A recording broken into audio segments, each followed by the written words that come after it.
Hey, what up? It's Chris from Laser Lemming, and today it's going to be a little bit more of a serious video. I know I make a lot of comedy videos. I even say in the beginning of the videos, within the first 4 seconds, boom, this is comedy. But it just goes whoom, whoom. Not much in between for a lot of you here. So I'm saying straight up to you right now, this is a serious video because it's kind of a serious topic. Today I'm talking about Forza 5, and it's a scam. Straight up, it's just one of the biggest scams out there for the new consoles right now. My Xbox One just launched, and Forza 5 launched with it. So the game came out, $60. Fair enough.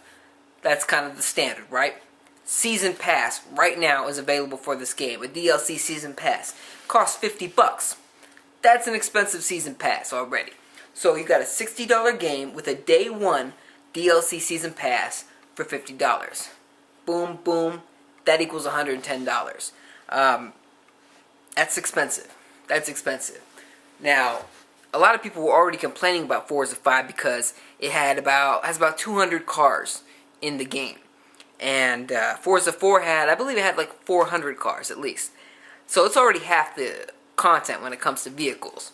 Now, the developers Turn 10, they said that they didn't hold back any content just so they could sell it to you later.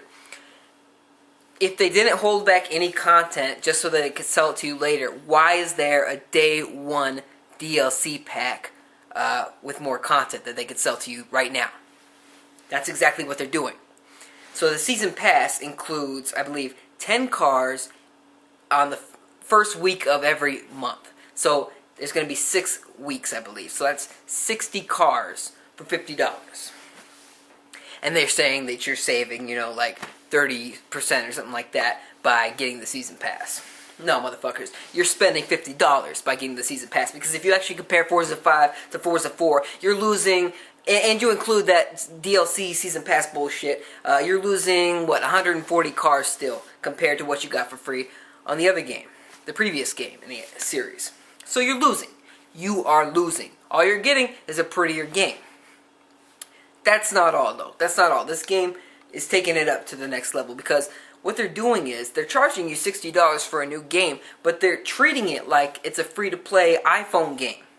Because, when you're playing these Angry Birds or Words with Friends, they're just nagging you to, hey, spend $1 here, spend $1 there.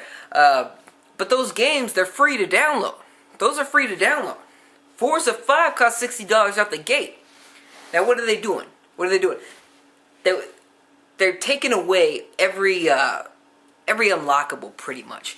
The way the game works is it has this in-game currency that you use to buy new vehicles. So what you can do is, out of the 200 vehicles available, you can slowly buy more vehicles with the in-game currency that you earn by winning races and whatever. In the previous games, you automatically would unlock certain cars and whatever, and you could, have fun with them.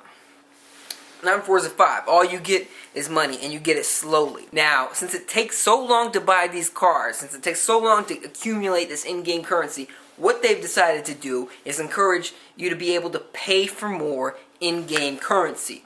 You pay, I don't remember the cost, but they're pretty high. Like a single vehicle can cost you, I think, over $20 to $50 for one car. That would take probably several hundred hours to actually earn by playing the actual game.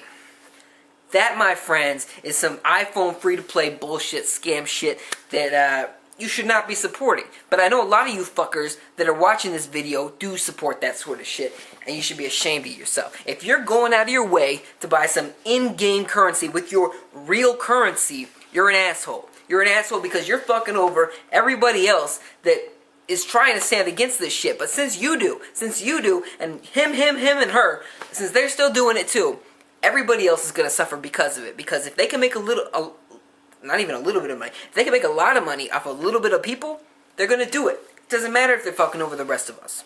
So fuck you for doing that if you do. If not, keep going. Keep standing up for others, each other, yourself. You're voting with your wallet, and it's a real thing. But people have been voting with their wallet. They've just been voting the wrong way. They've been voting for the people that are screwing us over. That's why this shit is happening.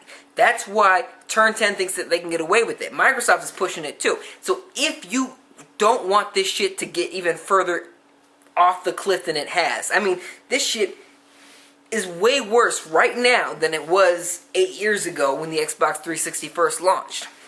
So if you don't want to go even further off the cliff, stop. Do not spend $50 on a DLC season pass. For God's sakes. For God's sakes, don't do that.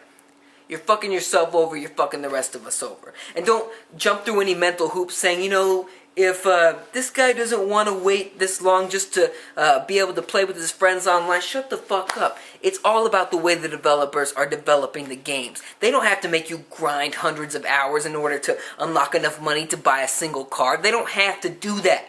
It's all the way these things are planned. They're planned strategically to milk you for money. Stop being an asshole about it, alright? Whew, worked myself up. Anyway, thanks for watching. I want to know your thoughts. What do you think about Forza 5's awful DLC policies and plans and strategies? Do you think it's a good idea? Why? Do you think it's a bad idea? Why? Let me know in the comments section below. I might have a comedy video on this channel later this week, maybe even tomorrow. Who knows? I also got a comedy channel. You should check that out. Very funny stuff. And in the meantime, thanks for watching. I'll see you in the next one.